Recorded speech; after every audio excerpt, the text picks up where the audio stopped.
Tumitira si Mr. Salinda. Second shot. No good.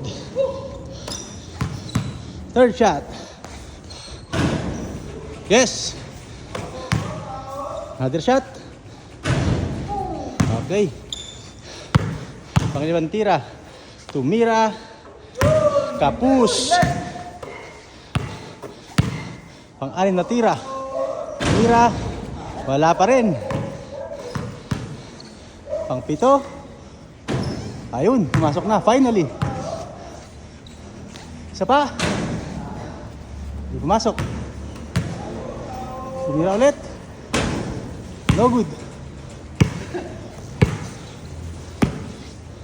Last shot. 3, 2, 1. Yun. Tatlo mga lods, tatlo. 4 out of 10. Yes, sir. Ano masasabi mo sa ano sa Nakakapagod mga lods, pero ayos lang. Sarap mag 3 points. boss? See you next time. Okay. Okay. Hanggang sa muli. Thank you ulit sa pagsama sa amin. Team Marmarket Boys.